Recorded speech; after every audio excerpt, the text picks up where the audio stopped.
आज तक ऐसा कोई ताला बना है जो किसी चाबी के बिना हो? नहीं बना है। उसी प्रकार आज तक ऐसा कोई भी जीव नहीं पाया गया है जो अपनी ज्ञान चेतना अपने सुख स्वभाव से रहित हो। ये क्यों कह रहा हूं?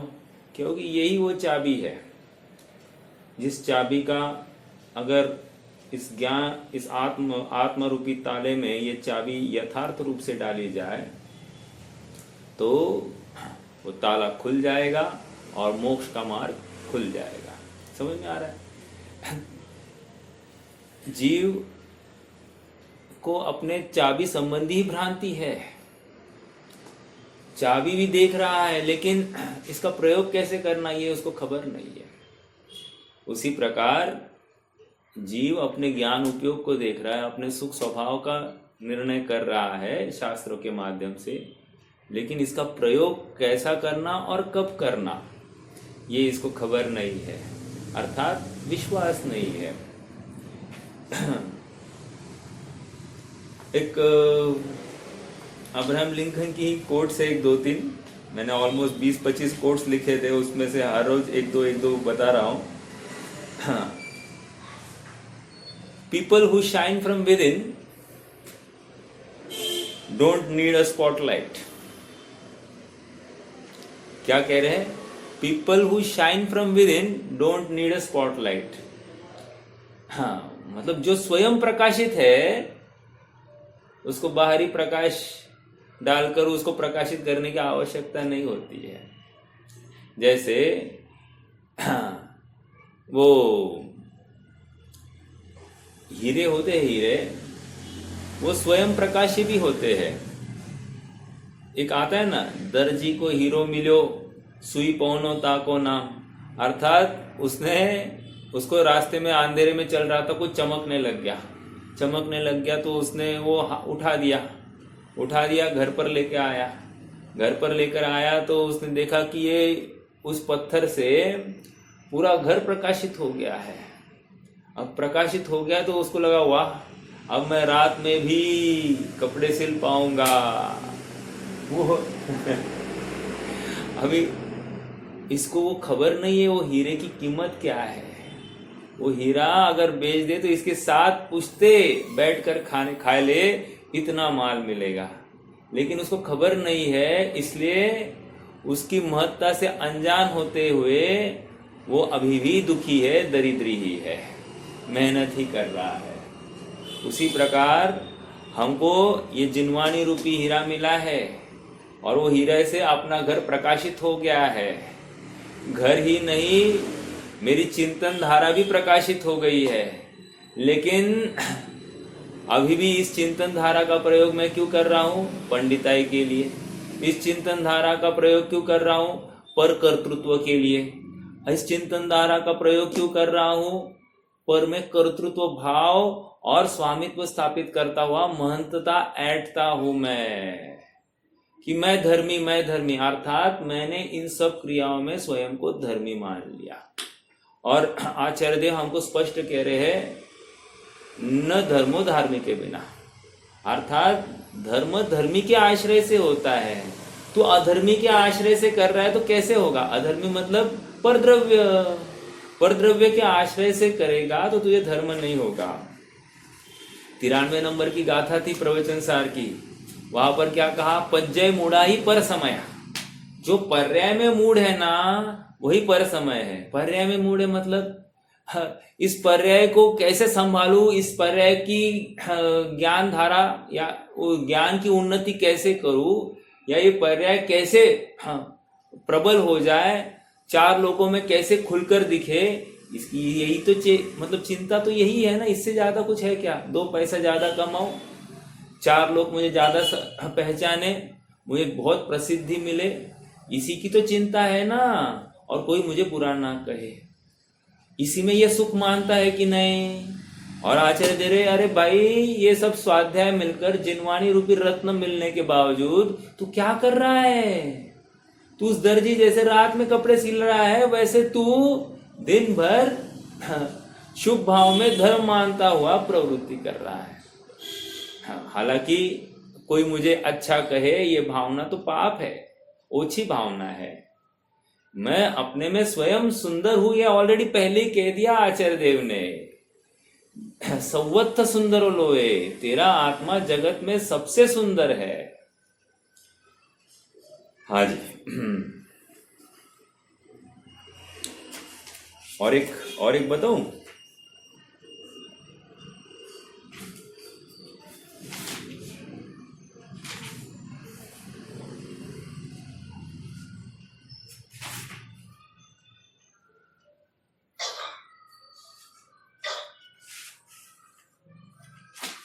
देखो एक और, success hugs you in private and failure slaps you in public. That's life. मतलब क्या कि हमको यश मिला ना, वो अपना होता है और वो एकांत में ही मिलता है, प्राइवेट। ओके। और जब अपयश आता है तो चार लोग तुम्हें कुछ सुनाते हैं, सुनाकर जाते, अकल सिखाते हैं। That is like they are slapping you. समझ में आ रहा है क्या? अर्थात अपयश हमेशा हमको चार लोगों की निगाहें हमारे पास खींच लेता है। और यदि अपयशी नहीं होना है तो स्वयं यशस्वी ऐसे अपने आत्मा के ऊपर अवलंबन लो। समझ में आ रहा है क्या? अपना ध्रुव चेतन तत्व, अजर अमर तत्व, अविनाशी तत्व, उसका अवलंबन लो। समझ में आ रहा है? एक प्रश्न है आप सबसे, मेरे आत्मा में और आपके आत्मा में काल अपेक्षा क्या अंतर है?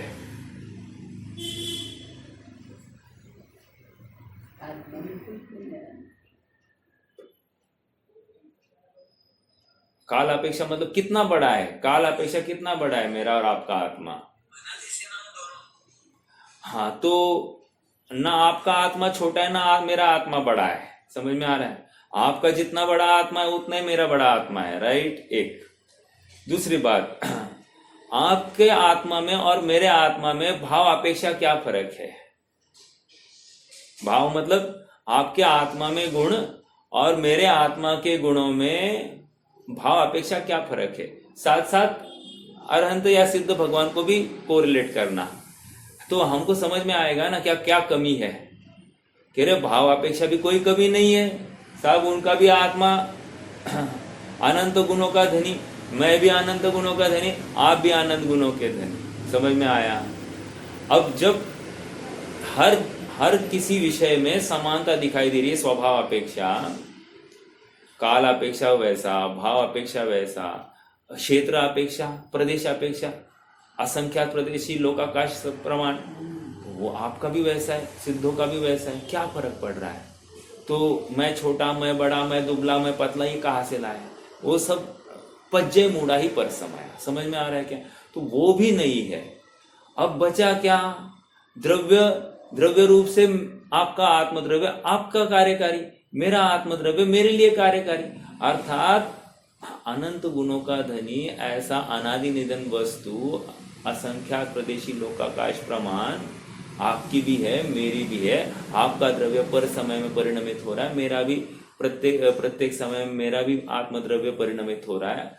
अरहंत सिद्धों का भी प्रत्येक समय परिणमित हो रहा है। और आपका आत्मा प्रत्येक समय में मात्र जानने का काम करता है, मेरा आत्मा भी ज्ञातृ तत्व की अपेक्षा मात्र जानने का काम कर रहा है। और अरहंतों का भी आत्मा, सिद्धों का भी आत्मा ज्ञातृ तत्व की अपेक्षा मात्र जानने का काम कर रहा है। हालांकि अनंत गुण है तो अनंत गुण अपना अपना काम कर रहे हैं, फिर भी ज्ञातृ तत्व की मुख्यता को लेकर अपनी चर्चा चल रही है, तो सब एक ही काम कर रहे हैं।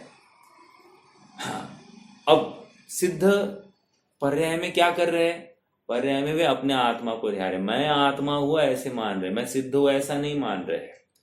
हम पर्याय में क्या मान रहे? मैं श्रीपाल हूँ, मैं पुरुष हूँ, मैं राजा, मैं रंग, मैं अमीर, मैं गरीब, या फिर मैं स्त्री, मैं पुरुष, ये जितने भी उपाधियां है हमने खड़ी की है। मैं विद्वान, मैं श्रोता, ये भी नहीं, मैं आत्मा हूँ ऐसा मानते हैं क्या हम?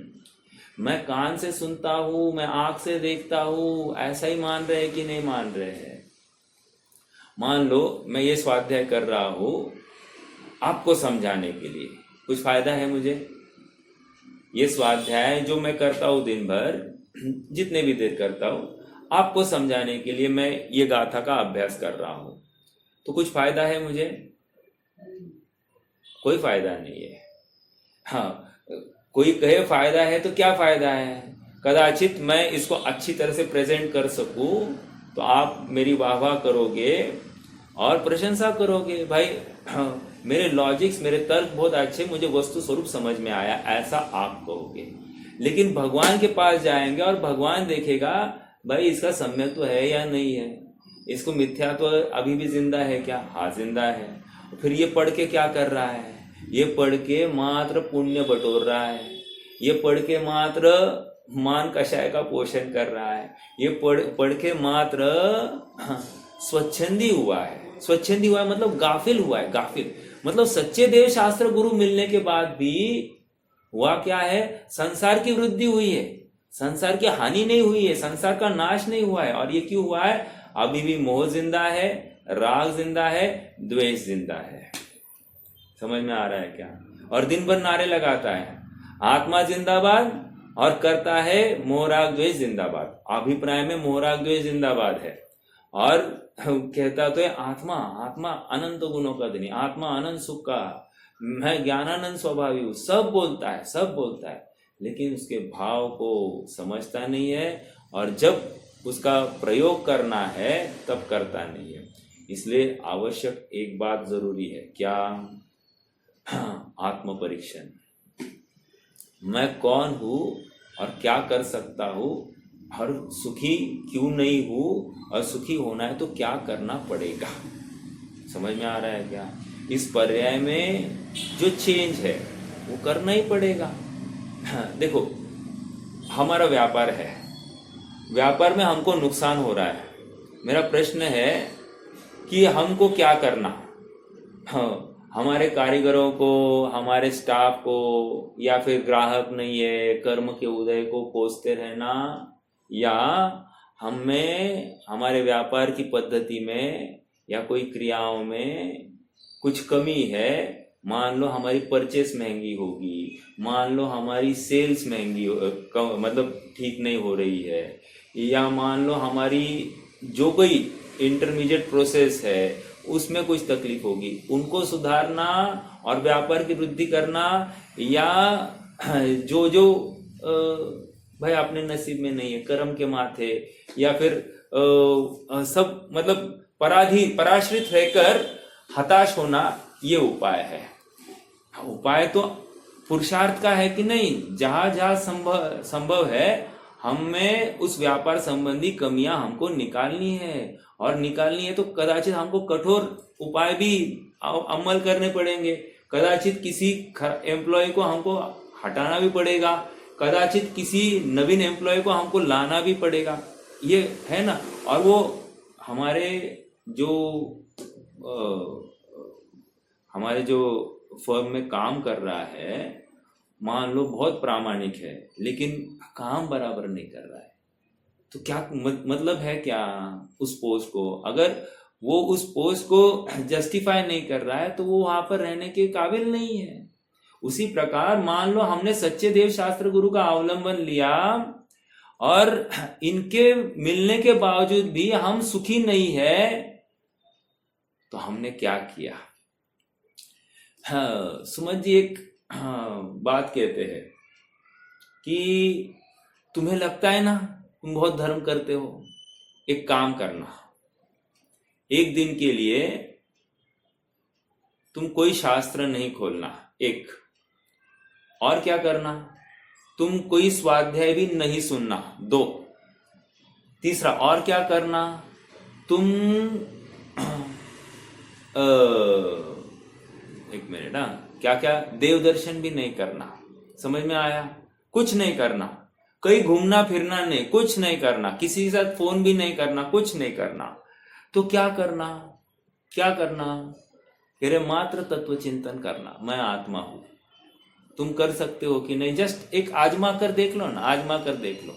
यदि बिना शास्त्र को हाथ लगाए, बिना देव दर्शन किए, बिना स्वाध्याय सुने तुम्हारे परिणाम आत्म सन्मुख है तो समझना, या आत्मा को ध्याने के लिए प्रयासरत है, वो छटपटाहट है, तत्परता है, तो समझना क्या कि तुम आत्मार्थी हो, अर्थात आत्मा को ध्याने के इच्छुक हो। समझ में आ रहा है क्या? आत्मा मिले नहीं मिले वो आगे की बात, बट आपकी वो छटपटाहट, वो तत्परता, वो रुचि का परिचायक ये सब चीजें है। इनके बिना मैं रह सकता हूं क्या? चिंतन कर सकता हूं क्या? माला भी फेरनी नहीं है, हम चालू रहता है, कुछ नहीं करता है। तत्व चिंतन जरूरी है। मैं आत्मा हूं, ऐसा स्ट्रॉन्ग कन्विक्शन उस विचारधारा में आता है कि नहीं आता है? अगर नहीं आ रहा है तो हमने कुछ भी नहीं किया, हमने गाफिल हो रहे हैं, हम राग द्वेष का ही पोषण कर रहे हैं। और यही बात यहाँ पर कह रहे हैं, जो राग द्वेष का पोषण करता है वो अज्ञानी कर्मों को बांधता है। समझ में आ रहा है क्या? अब ये हमारे जो मंद कषाय है ना, इसको हम राग द्वेष मानते ही नहीं है साहब। और ये सबसे बड़ी प्रॉब्लम देखो, मैं हमेशा मेरी बहन का एक कजिन बहन है, मामा की लड़की है, तो वो थोड़ा वो श्वेतांबर मान्यता वाली है, तो वो उनके जो कोई क्रिया काम है वो बहुत मतलब कुछ एक्सट्रीम लेवल पर करती है, और उससे विपरीत उसका पति कुछ भी नहीं करता है, और उससे कदाचित कुछ गलती हो जाए, उसके विचारों में कोई कषाय विषय ऐसी प्रवृत्ति पाई जाए, वो कह रहे तुमसे अच्छा हम हैं, तुम इतना धर्म करती हो और तुम अभी भी इतने विषय कषाय और इतनी कुत्सित बुद्धि है तुम्हारी, उससे अच्छा हम हैं, हम एटलीस्ट हमें विषय कषाय नहीं है, हमको बहुत आसक्ति नहीं है, तुमको कितनी आसक्ति है, ऐसा कहते हैं। मैं इतनी बात क्यों कर रहा हूं?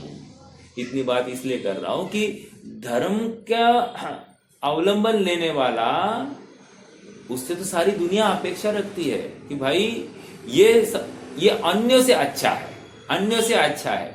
समझ में आ रहा है क्या? तो अच्छा होना चाहिए नहीं होना चाहिए अलग बात, बट हमको भी विचार करते आना चाहिए कि हम अच्छे हैं तो सच्चे हैं क्या, अर्थात भगवान ने जैसे कहा है वैसा ही हमारी चिंतन धारा है क्या?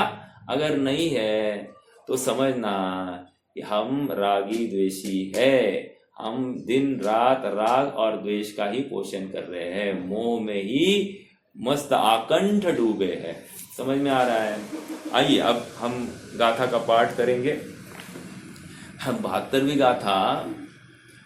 गाथा समय सार।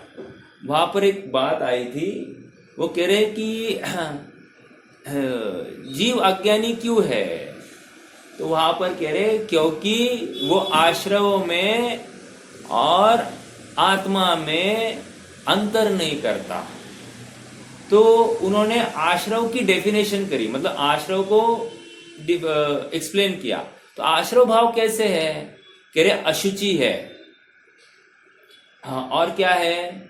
वे नाशवान है, दुख रूप है।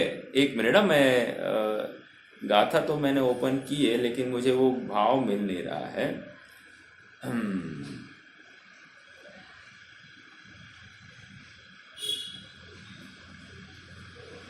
देखो, जड़ स्वभावी होने से आश्रव भाव दूसरों के द्वारा जानने योग्य है, मतलब वो पर का आश्रय लिए हुए है, ये समझा रहे हैं। ठीक है, जड़ स्वभावी होने से आश्रव भाव दूसरों के द्वारा जानने योग्य है। एक, इसलिए वे चैतन्य से अन्य स्वभाव वाले हैं। वे चैतन्य स्वभाव वाले नहीं है, आश्रव भाव हुए हैं इस जीव में ही। 2, विपरीत स्वभाव वाले हैं। 3, और भगवान आत्मा से नित्य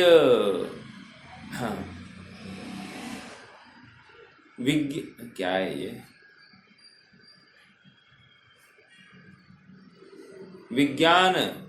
विज्ञानमय स्वभाव वाले होने से विपरीत, सॉरी क्या है ये, मैं शब्द नहीं आ रहा है, स्वभाव वाले होने से स्वयं ही चेतक है, जानने वाला है, ये भगवान आत्मा की बात, इसलिए वह चैतन्य से अनन्य स्वभाव वाला है, अविपरीत स्वभाव वाला है, और ये आश्रव भाव विपरीत स्वभाव वाले हैं।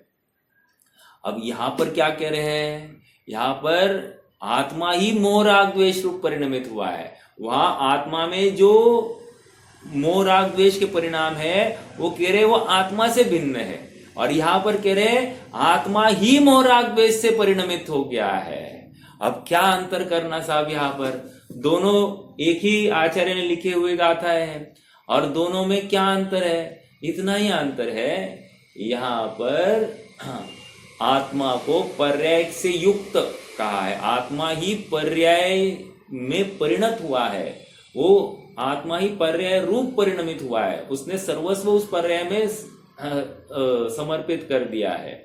और वहां पर कह रहे हैं अगर आश्रव है तो कह रहे आश्रव ये विकारी परिणाम होने से और पर का आश्रय लेकर उत्पन्न हुए वाले होने से ये आत्मा के स्वभाव से भिन्न है, और आत्मा का स्वभाव चैतन्यमय है, और ये आश्रव भाव ये पर का आश्रय लिए होने से ये अचेतन है, चेतन नहीं है। समझ में आ रहा है क्या? एक अभी उदाहरण भी दिया वहां पर, लाख के काई का भी उदाहरण दिया, लाख का भी उदाहरण दिया। कह रहे ये काई जिस प्रकार पानी में ही उत्पन्न हुई है, लेकिन वो पानी का मल है, वो काई सहित वो पानी वो जल पिया नहीं जा सकता। काई को हटाकर किसी विशिष्ट प्रक्रिया से काई को जल से भिन्न करके फिर उस जल का पान किया जा सकता है। वो जल तो पीने योग्य है, अगर जल काई सहित पिएगा तो भी मरेगा, और जल नहीं पिएगा तो भी मरेगा। क्यों? मलिन है इसलिए नहीं पिया तो भी मरेगा। तो फिर क्या करना कह रहे हैं? कह रहे हैं किसी विशिष्ट प्रक्रिया के माध्यम से काई को भिन्न जानो, जल का निर्मल स्वभाव का निर्णय करो दो, और फिर उस प्रक्रिया में काई को पृथक करो और निर्मल उस स्वभाव का पान करो। देखो, काई को अलग करने के लिए पहले ज्ञान में नक्की किया कि नहीं कि ये काई अलग है और निर्मल स्वभाव अलग है, किया कि नहीं किया? करना ही चाहिए। अगर ये पहले ज्ञान में ये निर्णय नहीं हुआ, उसके बाद में ही तो सब क्रियान्वित होने वाली है। ज्ञान में ही निर्णय नहीं होगा तो क्रियाएं कब होगी? समझ में आ रहा है क्या?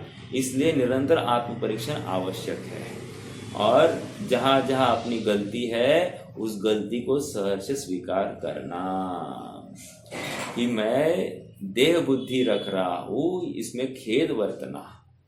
नहीं तो जीव को लगता ही नहीं है कि मेरा कोई अपराध हो रहा है। वो इतने, मान लो अपनी कोई ऐसी विशिष्ट, और हम कषाय किसको कहते हैं? मात्र क्रोध को हम कषाय कहते हैं। कदाचित थोड़ा सा ज्यादा लोभी दिखाई दिया तो हम उसको कषाय कहते हैं, लेकिन मंद राग को, मंद द्वेष को हम कषाय कहा कहते हैं। और कह रहे हैं ये अल्प राग भी या अल्प द्वेष भी बंध का कारण है, संसार का कारण है। ठीक है, देखो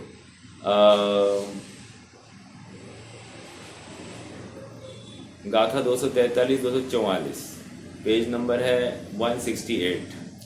मुज्झदिवा रज्जदिवा दुस्सदिवा दव्वमण्णमासेज्ज जदि समणो अण्णाणि बज्जदि कम्मेहिं विविहेहिं अट्ठे सुजो मुज्झदि णहि रज्जदि णेव दोषमुवयादि समणो जदि सोणियदं खवेदि कम्माणि विविहाणि। देखो, प्रकरण कहाँ से चालू हुआ है आपको पता है, ये चरणाणी योग सूचक चूली का। इसका प्रारंभ कोई बता सकता है? 200 नंबर की गाथा की टीका में एक विशिष्ट पॉइंट्स का चयन किया था आचार्य देव ने। किसी को याद है?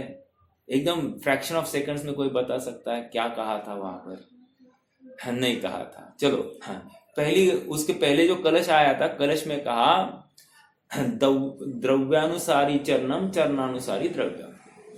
हाँ, अर्थात द्रव्य वैसा ही होता है जैसा आचरण होता है, और आचरण वैसा ही होता है जैसा द्रव्य होता है। द्रव्य का अनुसरण करता हुआ आचरण, और आचरण का अनुसरण करता हुआ द्रव्य। समझ में आ रहा है क्या? आचरण का अनुसरण करता हुआ द्रव्य वो प्रमाण का द्रव्य। समझ में आ रहा है क्या? आचरण का अर्थात उस रूप ही परिणमित हुआ है द्रव्य।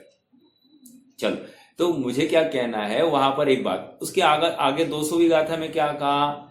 हाँ, अपने स्त्री पुत्र बांधव आदि सबको त्याग करते हुए वो निकला है। तो वहां पर वो सबके साथ में एक डायलॉग दे रहा है क्या? हे इस देह को उत्पन्न करने में निमित्त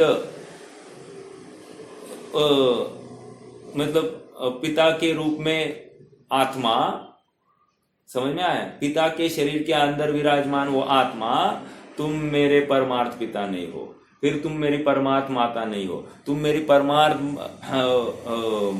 भगिनी नहीं हो या पत्नी नहीं हो, जो कुछ है भाई नहीं हो, सबको परमार्थ रूप से नहीं है।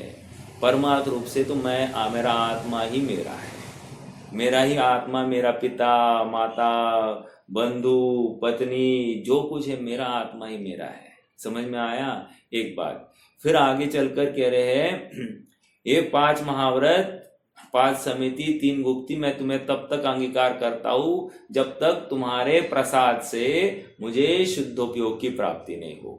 हे 22 परिशः 28 मूलगुण मैं तुमको तब तक अंगीकार करता हूं जब तक तुम्हारे प्रसाद से मुझे शुद्धोपयोग की प्राप्ति नहीं हो। अर्थात तुम्हारा भी त्याग करूंगा लेकिन मुझे शुद्धोपयोग की प्राप्ति नहीं हो। अरे वही तो साम्य भाव था।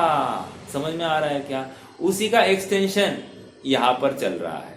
अर्थात यहाँ पर वो कह रहे हैं वो शुद्धोपयोग किस जाति का होता है, मतलब इनका अवलंबन क्यों है, ये शुभ भाव का अवलंबन क्यों है, ये सब बताया जा रहा है। बट यहाँ पर कह रहे शुभ भाव में ही कर्तृत्व बुद्धि आ गई तो वो श्रमण अज्ञानता में चला गया। शुभ भाव में छटपटाहट होकर स्वभाव की प्राप्ति की भावना है तो वो श्रमण शुद्धोपयोग प्राप्त कर सकता है। ये बात यहाँ पर आ रही है। देखो, यदि श्रमण अन्य द्रव्य का आश्रय पूर्वक अज्ञानी होता हुआ मोह राग द्वेष करता है तो क्या कह रहे? अन्य द्रव्य का आश्रय करता हुआ। अन्य द्रव्य का आश्रय मतलब क्या? कह रहे देव शास्त्र गुरु, मैं बाकी सबको शरीर स्त्री पुत्र मकान ये तो कुछ ले ही नहीं रहा हूं। देव शास्त्र गुरु का आश्रय करता हुआ कोई श्रमण है, इसको दुनिया कितना अच्छा कहती है। व्रत तपस्रण का आश्रय लेने वाला कोई जीव है, भूखा रह रहा है, इसको दुनिया कितनी वाहवाह करती है, कहती कि नहीं? तो कह रहे आश्रय पूर्वक अज्ञानी होता हुआ इनका आश्रय लेकर, क्यों? क्योंकि वो नियम से शरीर का स्वामी बन के बैठा है।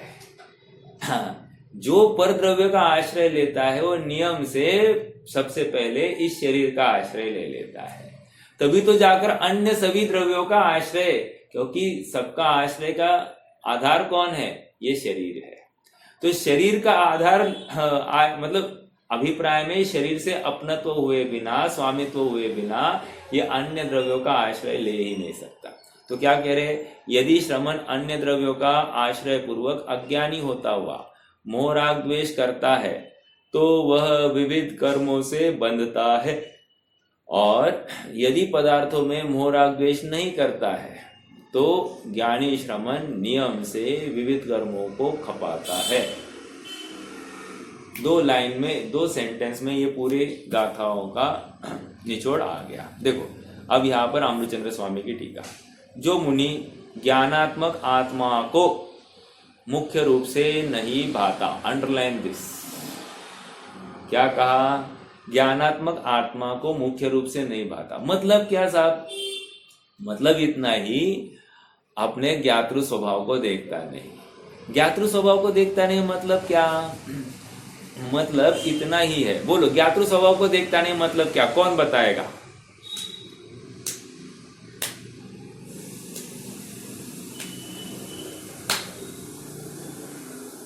नहीं है। हाँ, नहीं, मान लो। हाँ, अभी देव दर्शन करने गया हूँ, भगवान की मूर्त मेरे ज्ञान दर्पण पर झलकी, राइट। अब यहाँ पर कह रहे हैं कि जो परद्रव्य का, नहीं क्या कह रहे, जो मुनि ज्ञानात्मक आत्मा को मुख्य रूप से नहीं भाता, मैं इसी का अर्थ कर रहा हूं, जो अपने ज्ञातृ स्वभाव को नहीं भाता। ज्ञानात्मक स्वभाव को जो नहीं भाता का अर्थ मैं क्या कर रहा हूं, ज्ञातृ स्वभाव को नहीं भाता। अब मेरा प्रश्न है, व्हाट इज ज्ञातृ स्वभाव को नहीं भाना, मतलब क्या, और ज्ञातृ स्वभाव का भाना मतलब क्या, कोई बता सकता है क्या?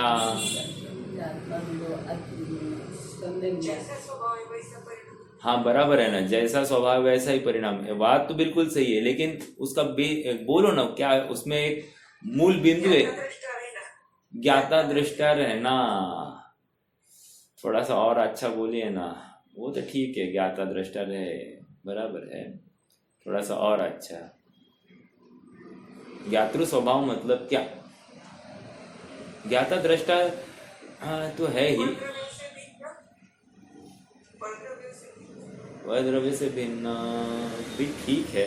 मैं एक्सपेक्ट कर रहा था ज्ञातृ स्वभाव मतलब स्वपर प्रकाशी स्वभाव, स्वपर प्रकाशी स्वभाव। देखो अभी तो पर झलका है ना, अभी तो पर झलका है, पर झलका उस समय में भी मैं कौन हूं, स्वपर प्रकाशी स्वभाव वाला हूं, ऐसा ध्याता हुआ। ओके, अब मान लो किसी समय में स्व झलका, किसी समय में स्व झलका, उस समय में क्या जाएगा, मैं तो स्वपर प्रकाशी स्वभाव वाला हूं। ये कह रहे अपने ज्ञानात्मक आत्मा को ध्याता हुआ।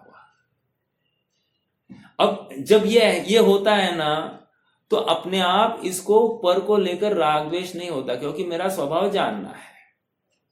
जानना है तो फिर मुझे कोई गे इष्ट और कोई गे अनिष्ट ऐसा लगता ही नहीं है।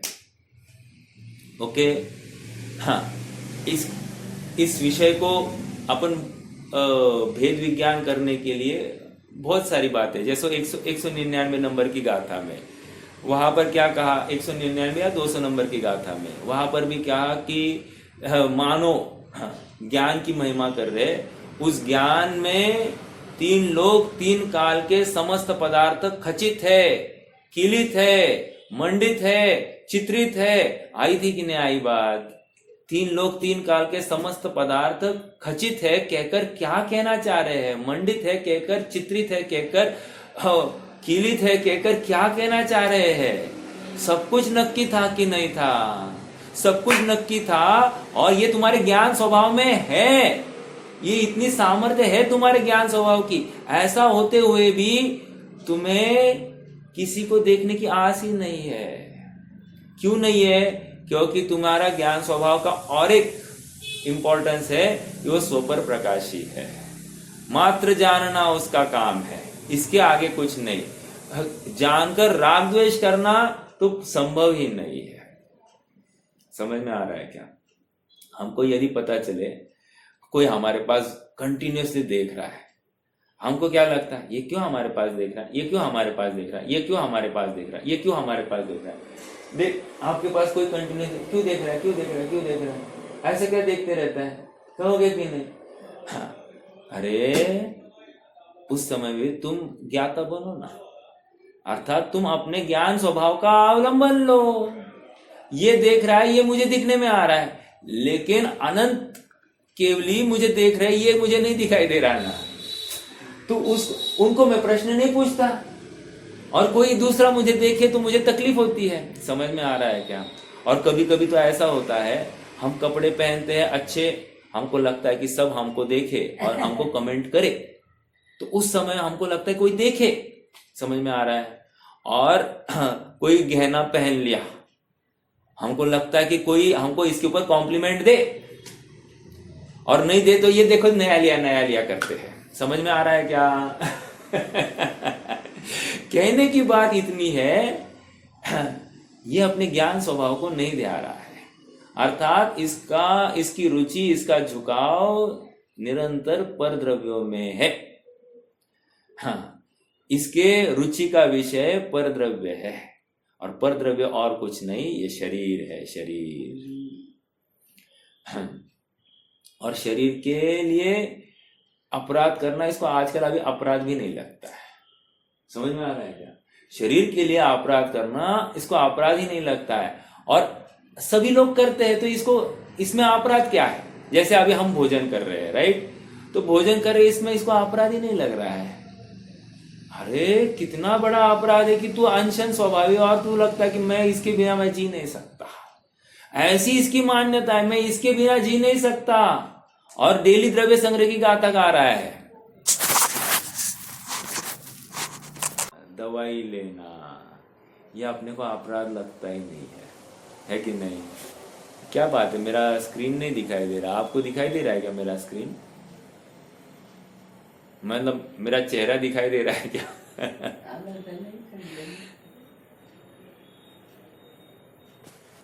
था कि हमको कोई अपराध हो रहा है हमारा, तो उस अपराध को लेकर हमको खेद भी नहीं है।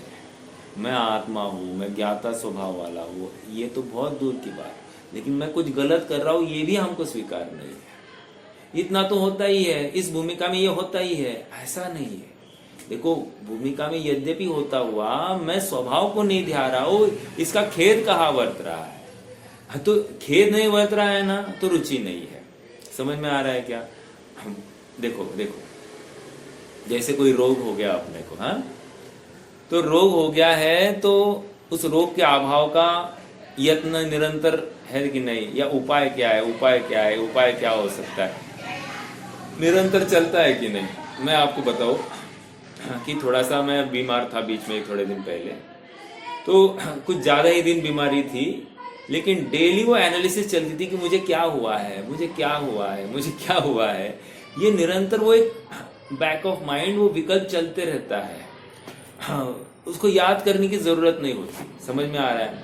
उसी प्रकार मैं आत्मा हूं, मैं अन्य कुछ भी काम कर रहा हूं, कोई प्रॉब्लम नहीं, लेकिन मैं आत्मा हूं, तो इसको याद करने की भी आवश्यकता नहीं। उन क्रियाओं का अवरोध होना वो द्वेष का कारण बन जाता है। समझ में आ रहा है क्या? तो उनको लगता है कि मेरा धर्म कैसे होगा, मेरा धर्म कैसे होगा, अब मेरा मुनिपना जाएगा। ये तकलीफ है। मैं मुनि नहीं हूं, मैं आत्मा हूं, ये समझना जरूरी है।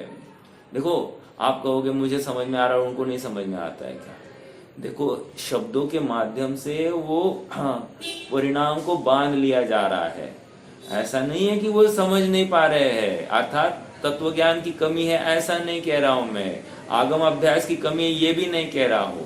लेकिन आगम अभ्यास होते हुए भी, यथार्थ आचरण होते हुए भी ऐसा मोह राग द्वेष पल सकता है, इसके लिए हमको निरंतर आत्म परीक्षण की आवश्यकता है। मुनि ज्ञानात्मक आत्मा को मुख्य रूप से नहीं भाता, इसकी चर्चा चल रही थी। मुख्य रूप से नहीं भाता मतलब क्या? जब भी ज्ञानात्मक आत्मा को ध्याना है, अर्थात कोई भी गेय झलका, उसको स्वपर प्रकाशी स्वभाव है मेरा, ऐसा अनुभूति वो निरंतर बनी रहनी चाहिए। अनुभूति मतलब वो एक जाननपना कि मैं स्वपर प्रकाशी हूं, ऐसा अपना ड्यूअल स्वभाव का उसका निर्णय होना चाहिए। ये ड्यूअल स्वभाव मतलब क्या? निरंतर जीव का वो अपना एक पारिणामिक भाव वाला झुकाव है। समझ में आ रहा है क्या? ड्यूअल स्वभाव मतलब क्या?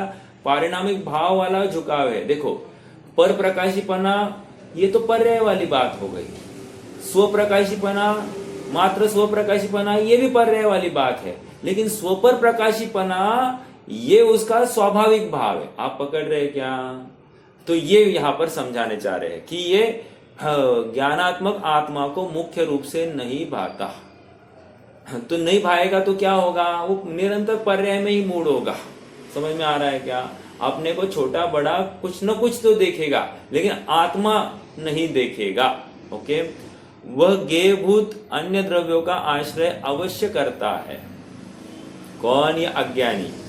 अज्ञानी गेयभूत अन्य द्रव्यों का आश्रय अवश्य करता है।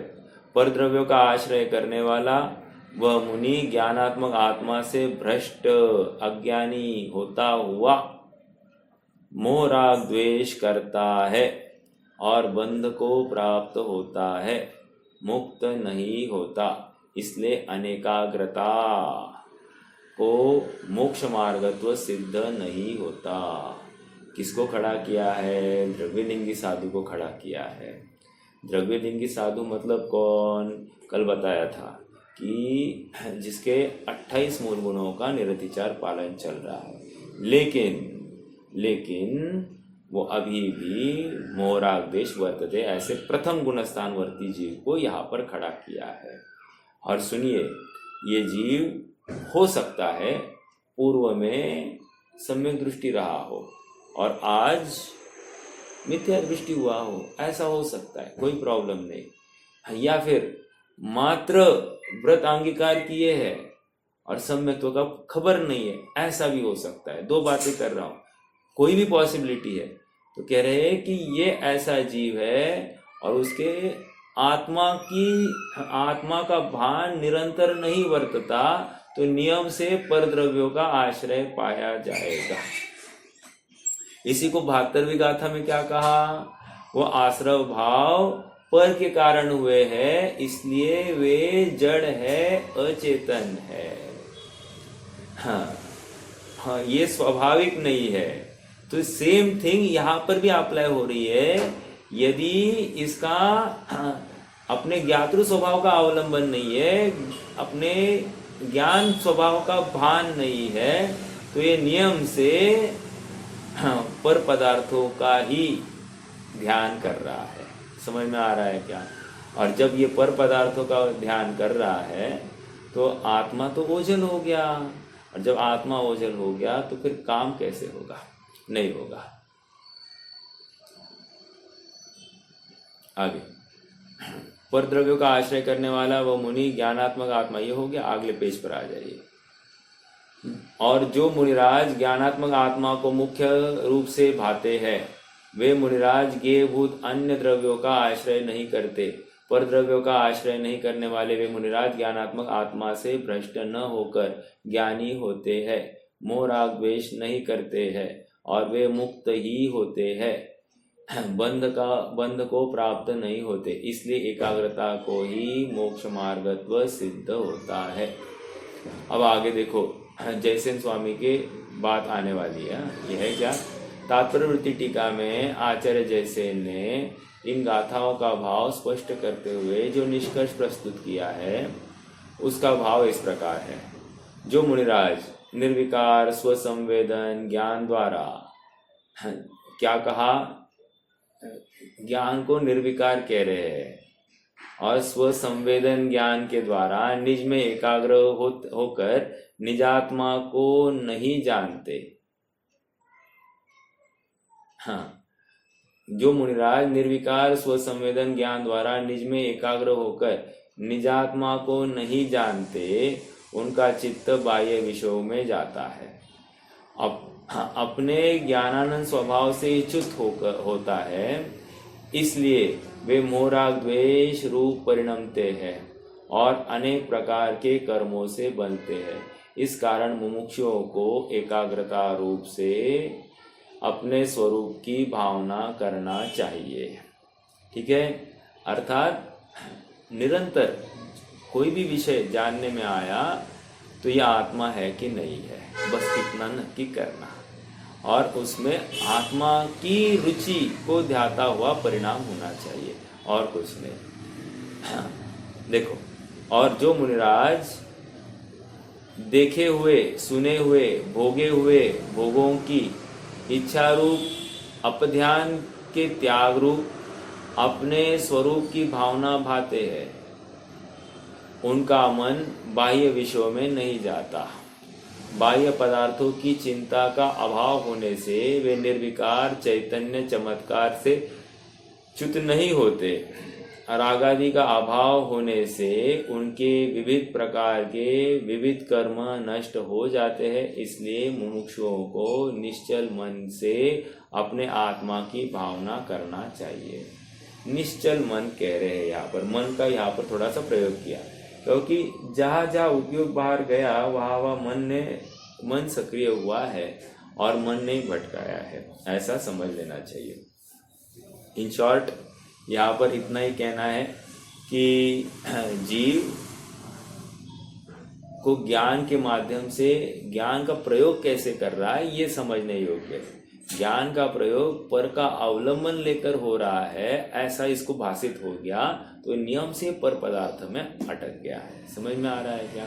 एक या फिर ज्ञान के माध्यम से मैं पर का करता हूँ या फिर चारित्र को अंगीकार मैं करता हूँ इसलिए मेरा धर्म है, ऐसा जिसकी मान्यता है वो भी मिथ्यात्व में है, अर्थात उसके मोह राग द्वेष पदप्रय है। निष्कर्ष इतना ही है कि मुझे हर समय में जागरूक रहना, वो ज्ञाता स्वभाव का भान रखना है, अरागी ऐसे स्वभाव का भान रखना है। ये बहुत बड़ा चैलेंज है, जितना इजी लगता है उतना इजी नहीं है, और कहो तो डिफिकल्ट तो बिल्कुल नहीं है, क्योंकि वो अभ्यास की तो बात थी और अभ्यास वही करेगा जो रुचिवंत है। जैसे किसी को कोई एग्जाम मतलब कोई डिग्री प्राप्त करनी है और उस डिग्री में कौन से विषय होंगे, ये विषय तो नहीं है ना, मैथ्स तो नहीं है ना, ये तो नहीं है ना, ऐसा करेगा वो उस डिग्री को प्राप्त करेगा क्या? नहीं करेगा, क्योंकि जिसको एक विशिष्ट डिग्री की प्राप्ति करनी है वो चाहे जो हो, मुझे पढ़ना है, जो होगा वो पढ़ना है, उसको उसका आंसर लिखकर मुझे पास होना है, समझकर आंसर लिखकर एग्जाम देकर मुझे पास होना, इतना ही उसके ज्ञान में है कि नहीं? तो उसी प्रकार यहाँ पर भी आत्मा के लिए इफ्स एंड बट्स नहीं होती, कंडीशंस नहीं होती, अनुकूलता होगी तो प्रतिकूलता होगी तो, ऐसा नहीं है उस अवस्था में अपने को ज्ञाता मात्र देखना है उस अवस्था में। बहुत बड़ा चैलेंज है, क्योंकि इसको रुचि दिन भर अन्य विषयों की है। जैसे अपन मात्र ऐसे खाली बैठे हैं, तो खाली बैठे उस समय में हमको क्या याद आता है? एक तो मोबाइल उठाएंगे और चालू हो जाएगी स्क्रीन, यहाँ वहाँ देखना, यूट्यूब देखेंगे, व्हाट्सएप के मैसेज देखेंगे, टेलीग्राम पर जाएंगे, फेसबुक पर जाएंगे कि नहीं?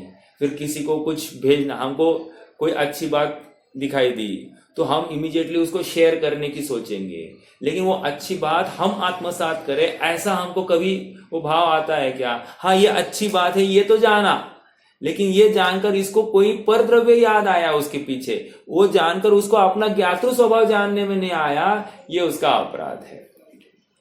समझ में आ रहा है? ठीक है।